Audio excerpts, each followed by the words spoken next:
The entire world fell silent when the name of Ibrahim Traoré, a young captain from Burkina Faso, echoed through the solemn halls of the Nobel Committee in Oslo. He was not a politician trained in European universities, nor a diplomat from the great powers. He was a man of the people, a son of Africa's red earth, who one day traded his rifle for a hoe and decided to sow dignity amidst the misery. On July 27, 2025, the announcement of his nomination for the Nobel Peace Prize shook not only Africa, but also the dormant consciences of the world. How could a military man born in one of the poorest countries on the planet transform himself into a symbol of hope, self-sufficiency, and sovereignty? This is not a story of speeches, but of cultivated fields, erected schools, and reborn hearts. It is the story of a man who didn't ask permission to be free. He simply stood up and started building. If you believe that the awakening of Africa has already begun, subscribe and follow this journey to the end. Born in 1988, in the arid heart of Burkina Faso, Ibrahim Traoré grew up between the calloused hands of his parents' farmers, struggling against hunger and the dry earth. Life never offered him privileges, only a sense of duty. It was this duty that led him to the army, not to seek power, but to protect what remained of a country exhausted by decades of corruption, invasions, and abandonment. In the years leading up to 2022, Burkina Faso was on the brink of collapse.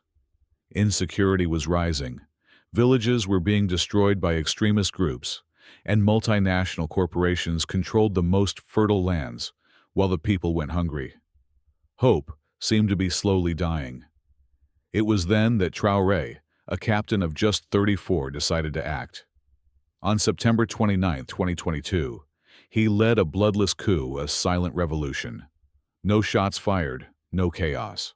Just a simple, direct statement.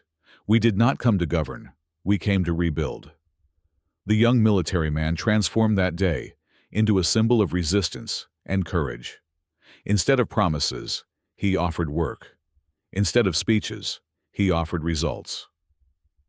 That moment did not just mark the fall of a government, but the rebirth of a nation that was beginning to believe in itself again. But this revolution was only starting, and it would not be made with weapons, but with seeds.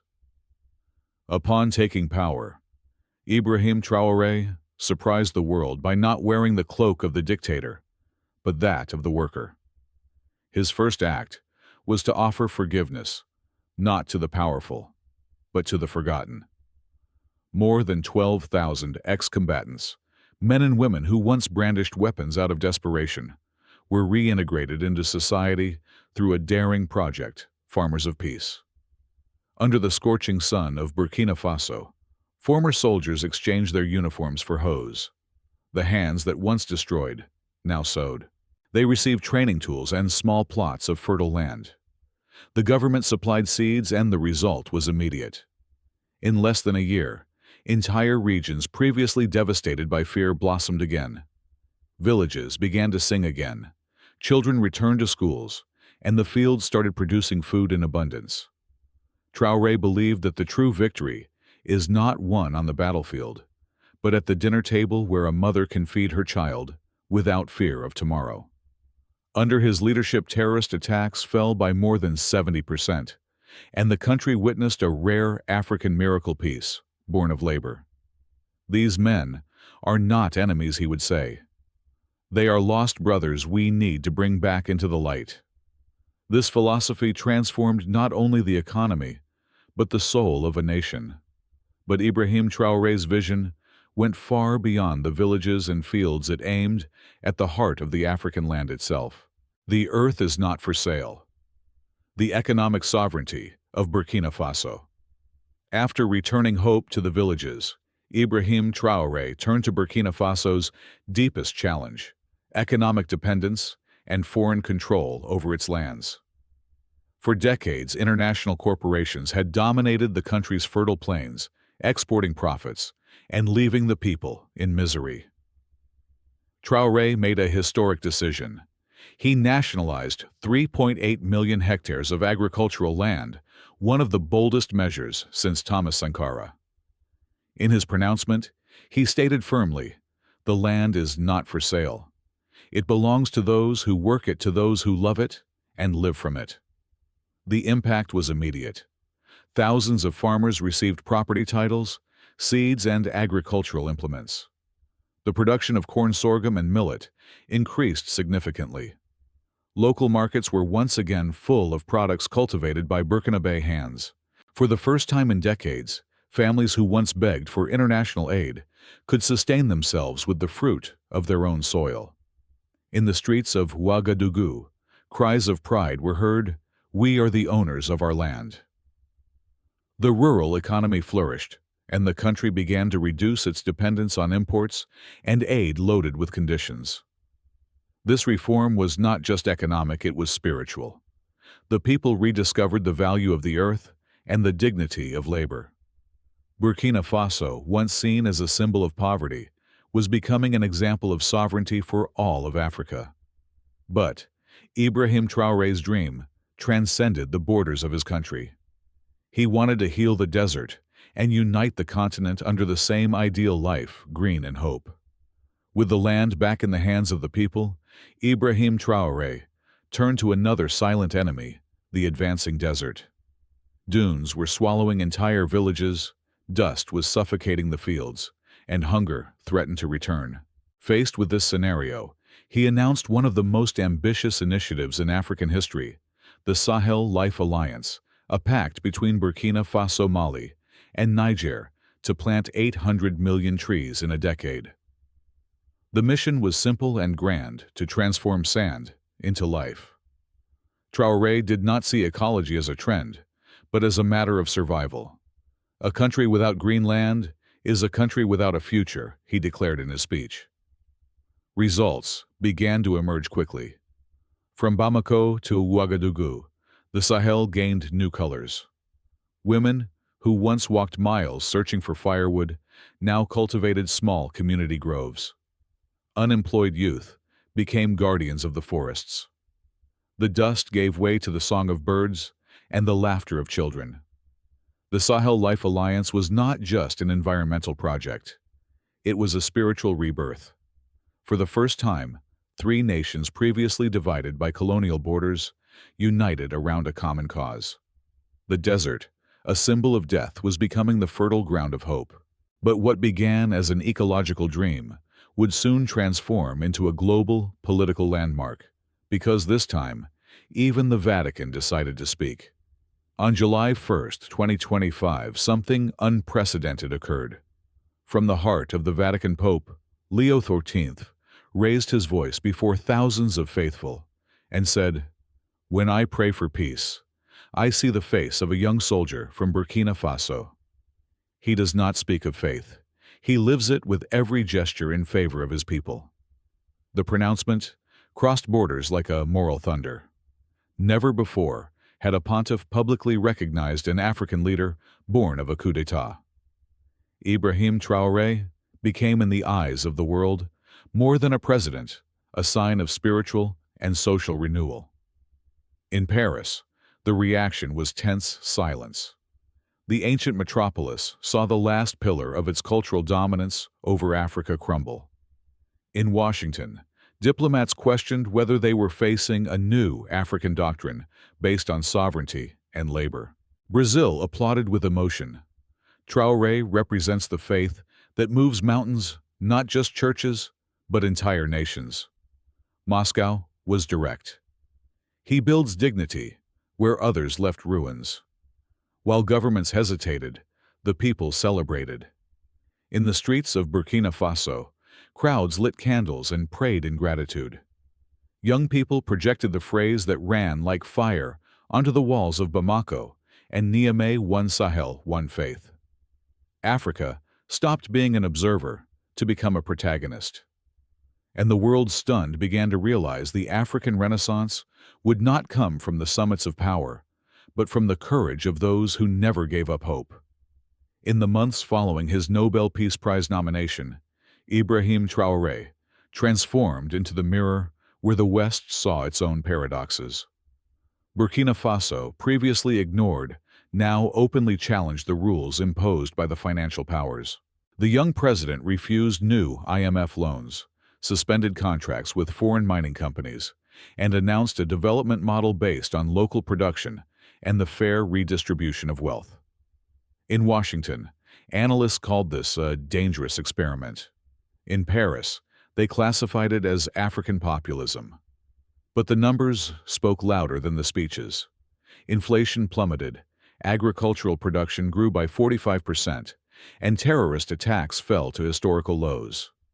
The country that once depended on donations now exported cereals and solar energy to its neighbors.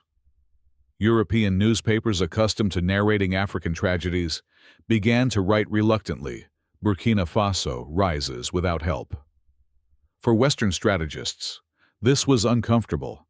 A small African country was proving that economic independence was possible without submission to power blocs. Traoré, in a speech broadcast on national television, responded to the criticisms with serenity. "We are not against the world. We are just in favor of ourselves." These words echoed as a manifesto. The West, accustomed to dictating the rules, was faced with a nation that was rising without asking permission. But the real test was yet to come, because the victories of Burkina Faso were beginning to inspire other African peoples to follow the same path. Ibrahim Traoré's unexpected success began to cause cracks in international politics. In several African capitals, leaders and popular movements began to cite Burkina Faso as an example of self-sufficiency. In Mali and Niger, emerging governments promised to follow the Burkinabe model of agricultural and energy sovereignty. It was the beginning of a silent revolution, not of weapons, but of ideas. In contrast, the centers of power in Washington and Brussels watched with growing apprehension.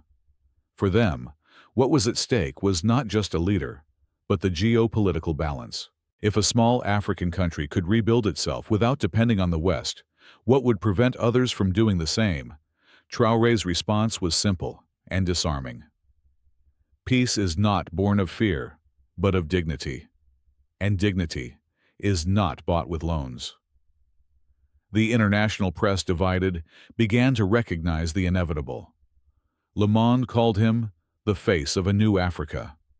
The New York Times admitted that his leadership forced the world to redefine the concept of stability.